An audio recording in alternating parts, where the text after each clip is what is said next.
পোলাও মুখরোচক এই খাবারটা আমরা বিভিন্নভাবে রেঁধে থাকি। কখনো চালের পরিবর্তে চিড়া আর মশলার পরিবর্তে ব্যবহার করা হয় ফল।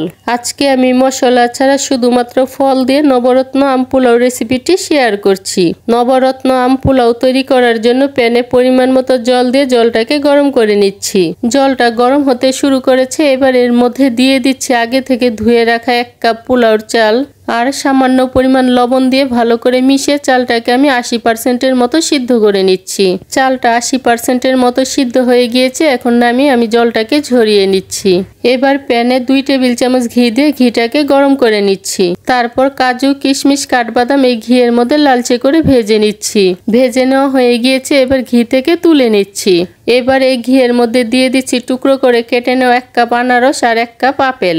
তারপর দিয়ে দিচ্ছি টুকরো করে কেটে নেওয়া 1.5 কাপ আম আর আধা চা চামচ চিনি দিয়ে ফলগুলোকে আমি 2 মিনিটের জন্য ভেজে নিচ্ছি। ফলগুলো কিন্তু আপনাকে ঘিয়ের মধ্যে ভেজে নিতে হবে, এতে করে ফলের মধ্যে ঘিয়ের ফ্লেভারটা চলে আসবে আর পোলাওটা খেতে ভালো লাগবে।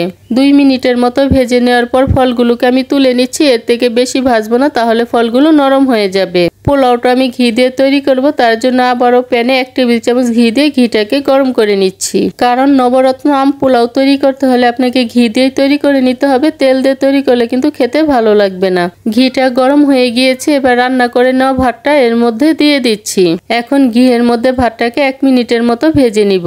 ভাতটাকে 1 মিনিটের মতো ভেজে নেওয়ার পর এবার এর মধ্যে দিয়ে দিচ্ছি আগে থেকে জাল করে নেওয়া 1 কাপ দুধ, 1 চা চামচ চিনি আর আধা চা চামচ লবণ দিয়ে ভালো করে মিশিয়ে ঢাকনা দিয়ে লো আঁচে 10 মিনিটের জন্য ঢেকে রাখবো। 10 মিনিট ঢাকনা দিয়ে ঢেকে রাখার পর চালটা সম্পূর্ণ সিদ্ধ হয়ে গিয়েছে। এখন আবারও খুব ভালো করে মিশিয়ে নিচ্ছি। তারপর দিয়ে দিচ্ছি ভেজে রাখা বাদাম, 10-12টি খেজুর আর ভেজে রাখা ফলগুলো দিয়ে পোলাওটাকে খুব ভালো করে মিশিয়ে নিচ্ছি। মিশিয়ে নেওয়া হয়ে গিয়েছে। এবার এর মধ্যে 1 চা চামচ গোলাপ জল দিয়ে ভালো করে মিশিয়ে ঢাকনা দিয়ে 5 মিনিটের জন্য স্ট্যান্ডিং টাইমে রেখে দিব। 5 মিনিট স্ট্যান্ডিং টাইমে রেখে দেওয়ার পর পোলাও থেকে সুন্দর একটা ফ্লেভার বের হতে শুরু করেছে। এখন এটাকে আমি পরিবেশন করে নিব। ব্যাস তৈরি হয়ে গিয়েছে নবরত্ন আম পোলাও। আজকের রেসিপিটি কেমন হয়েছে জানাতে কিন্তু ভুলবেন না।